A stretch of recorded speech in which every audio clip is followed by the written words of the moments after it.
What mistakes are new real estate investors making when it comes to long-term rentals? We're going to have this conversation with the one and only Casey from Brick by Brick Wealth. Casey, how you doing? I'm doing really good, Michael. Thank you so much. And I help new investors all the time with their first rental property. And so I see tons of potential mistakes coming about. So that's why I thought this would be a really good topic today. One of the first mistakes that I see new investors make, and I bet everyone is guilty of this, Mm. everyone, even the old investors. And the question is, and the question I get asked, the mistake is, where should I invest? What's the best market to invest in? To me, that is a huge mistake to ask that question because everybody's investing style is different. Who you are as an investor, your risk level, the amount of time that you have available. There's so many factors that go into choosing a good rental market. I mean, there are investors in every single state, in every single county, in every single city, in the whole country, in the whole world. Someone's investing everywhere. Does it mean that everywhere is a good place? Does it mean that the Bigger Pockets top 10 places to invest are the places you should focus on? Not necessarily. Everyone has their different criteria and risk level. So I think to me, that's the biggest mistake is just taking the lead from what someone else has already done. Oh, I love that you started there. I think it's a red flag, right? If you're chasing the best markets, it's you might feel like you're getting somewhere, but you're not really. You're just chasing. You're not learning. And whether it's Bigger Pockets or Fortune or whatever it is, the top 10 lists, it's not top 10 for you. It's not Casey's top 10, right? That's a very different thing. So I love that. Kind of on that ilk, I see a lot of new investors do the following, and they're serious. They want to get started, but man, there's just no focus, right? I think real estate investing is a skill because it's a skill. It could be learned. The only way you learn a new skill is practice.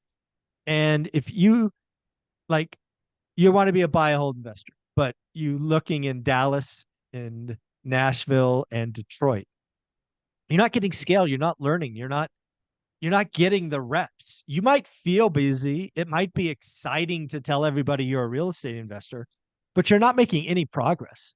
Most new investors fail because they're not focused, in my opinion. Yeah, I agree. They're not focused and they do too much research. I know you harp on research, but there comes a point where doing the work that's all they do is do the work of the Mm. research, the analyzation, and they never move past that and take the next step into actually doing something real. You can research to your heart's content, and that's where it ends for a lot of people because they just get overstimulated and there's just too much Mm. possibility and they just give up.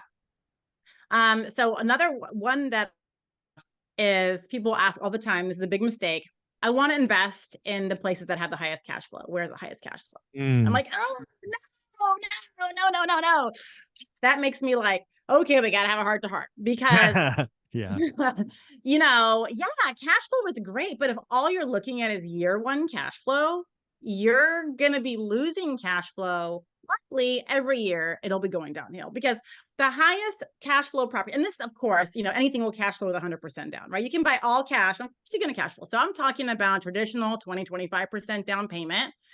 Where are you going to find cash flow? And if you're looking for the highest cash flow market, Mhm. you're likely in a high risk market. And these markets are going to be not great long-term investments. A lot of these markets that have high cash flow today are going to have the same amount of rent for the next 5 to 6 years. It's very hard to raise rents in a market that is not increasing in value very much. And you're not able to raise rents as much. So whereas your year one cash flow might look good today, maybe on paper, it's decreasing every year because the rent's staying the same, but you're getting an increase in potential property taxes every year, maybe, right? Depends on how often they get reassessed, your values get reassessed. Home insurance goes up every year. And we've seen with inflation, everyone's charging more. The yard guy charges more to cut the lawn. So you're getting the same rent stagnant for 5 to 6 years because these high cash flow markets today, they don't really cash flow in the long term. My opinion is you need to find properties that have appreciation and rent appreciation potential. Yes, we Mhm. don't ever want to go negative ever, in my opinion, in year one. Never go negative. Need to cash flow.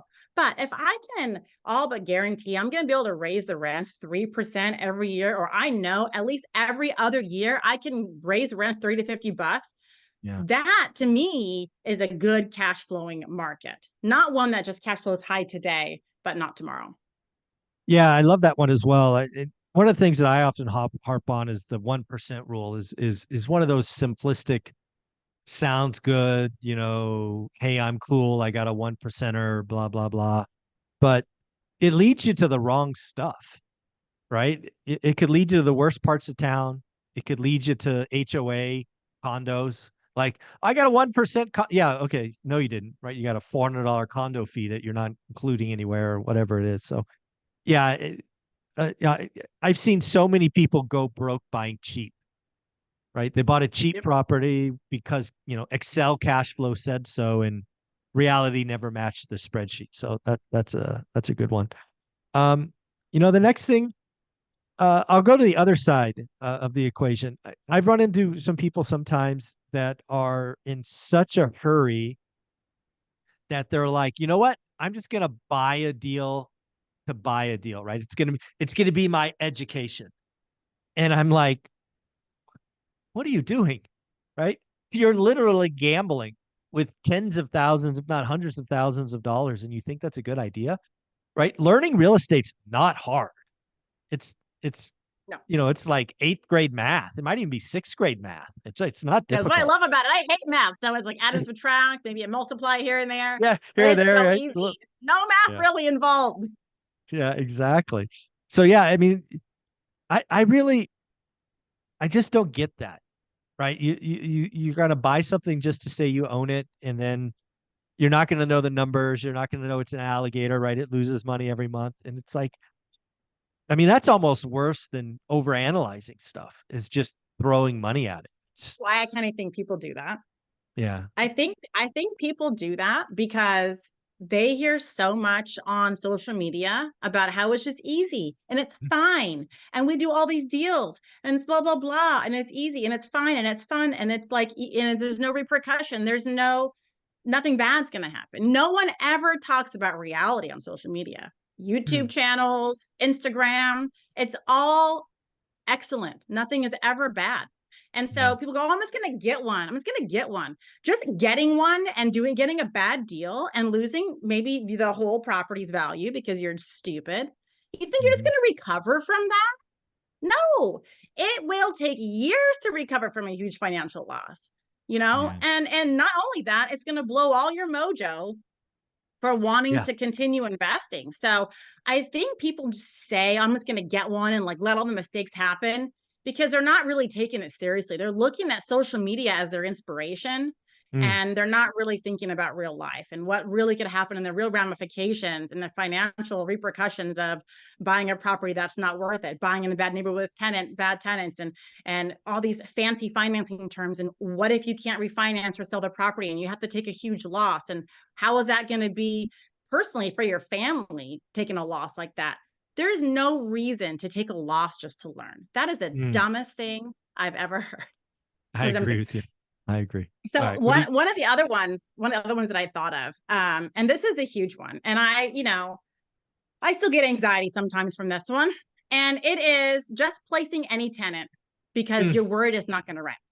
So a Yes. lot of new investors, even if they use a property management company, right? You don't have to be landlording. I landlord, but you don't have to. The PM company is still gonna send you, here's the one that we found. What do you think?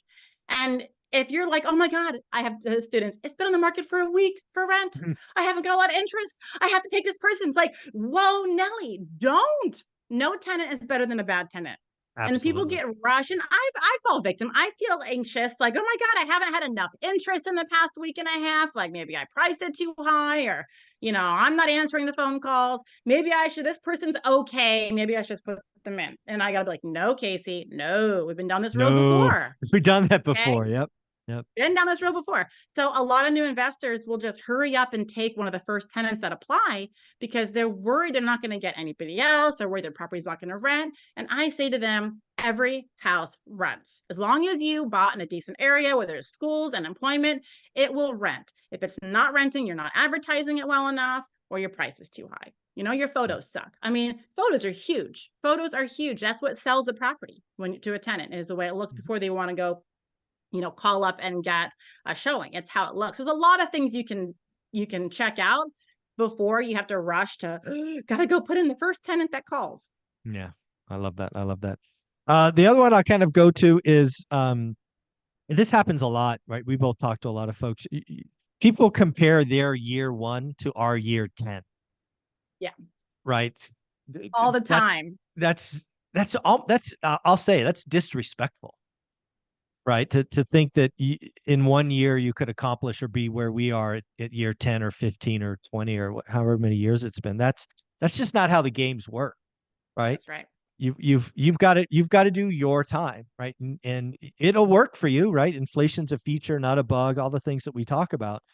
But yeah, if, I had somebody the other day reach out to me and go, how do I get where, get where you are in a year? I'm like, no idea. It didn't take me a year.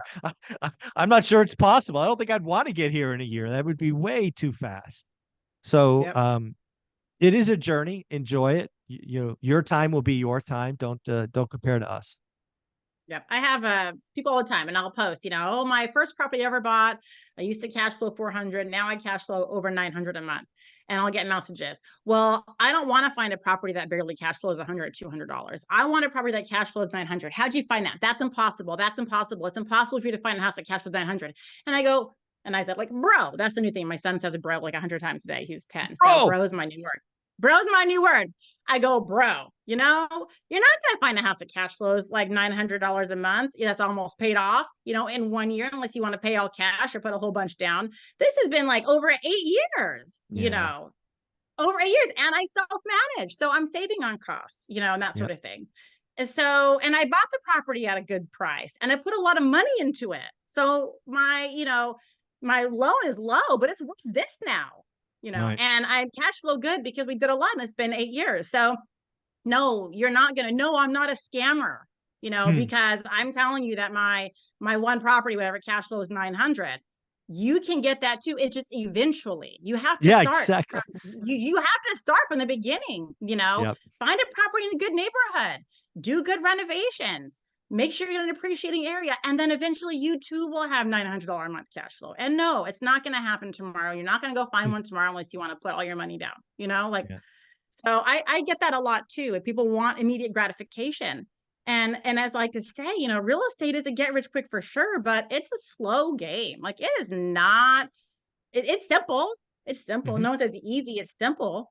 But it is going to take some time to do. And I think with all the social media push out there for you can get rich overnight with no money, no credit, all these things, it's not realistic. It's not practical at all. No, I love that. Let's give them one more, Casey. What's your final one? Okay. So one of my final ones, let's see, of course, I put a list. Oh,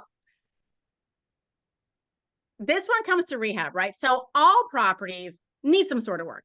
Even if you buy a brand new build, there's always something wrong, with the property. I used to sell brand new builds in California as an agent. And my buyers, they always had to fix something, even with a new builder. So, but with investors, right, we want a property that needs some work because we want to increase added value. Well, new investors don't want to have it, Michael. They never fix anything in their life. So here you are, new investor trying to rehab a property, gut the kitchen, add a wall, do all these things. They have no clue what goes into rehabbing a property. So what do? They overpay for everything. They don't know what they're doing. And we all know nobody likes to get quotes. No one likes to get quotes. Getting quotes sucks, right? And half the time you talk to the contractor for an hour at your house and he never ends up giving you the quote. It's a pain.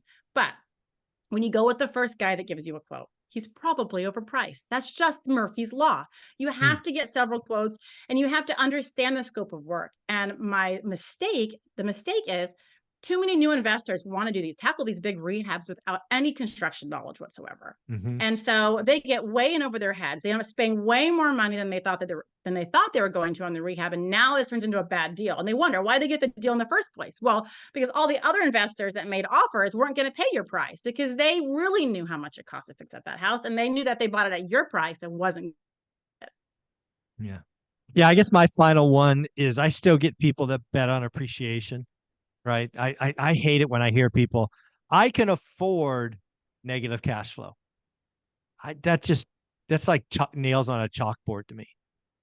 I wrote a story in my first book about a friend of mine who said proudly, that he could afford 4 negative cash flow homes. Dude, that's not the game we're in. We're not in the game to lose money. Dude, stick your money in a freaking treasury bill instead, right? Because we're here. Your money needs to be working for you, not losing money. It just really annoys me that Yeah. people sign up for on purpose. You're going Yeah. to lose money some months. It's just how this game works. But to sign up to lose money every month drives me insane. I hear a lot of that from new investors or experienced investors too, which gets me, that live in California or people that buy in California and buy in Texas. Those are the two places where people want to buy these negative cash flowing properties because they know that in X amount of years it's going to appreciate. Well, the thing is you have to think about where you are at in your age, right? How old are you? When do you think you're going to retire? Because I remember a long time ago when I used to work in California, it was right before that '08 crash. And I had this lady at Fran, a lady named Fran at work. She was in her 50s and she was about to retire. She had all her money in a 401k. No, this isn't a real estate, but she had all the money in a 401k. And she Nope. We lost you. You stock went on me. Oh, there happened you go. then. Sorry. Oh, We were lost we you for cutting a out? second. Yeah. Do that again. Tell me Fran's story. Sorry. No. You're good. You're back. Okay. I was like, oh no, we cut out. So yeah. So quick story.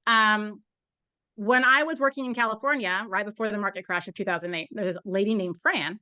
And she had all her money invested in a 401k. She didn't own any rental properties, but she owned her home. And she was excited because she was going to get to retire in like 1 or 2 years. She kept looking forward to it. She'd talk about it all the time. Then the crash happened. She lost about 40% of the value in her stocks. And she was crying at her desk saying, I'm going to have to work like 5 more years. So now she had to work till she was 60. Well, this is similar to people that invest and put money into appreciating properties. What if there's a crash when you're ready to retire and now your property not only isn't worth it, but you've lost all these thousands of dollars every month for years? It's just too big of a risk. If anything, if you really want put more money down in cash flow, but at least cash flow, because you never know what's going to happen in your life, what spouse or whoever is going to die, break a leg, get a concussion, go brain dead. You don't know. So at least make smart investments to where your investments are paying for themselves. Otherwise, it's just an extra liability. Oh, love that. Casey, where can people find you? People can find me on Instagram, Brick by Brick Wealth, as well as YouTube, Brick by Brick Wealth. Awesome. Casey, thank you so much.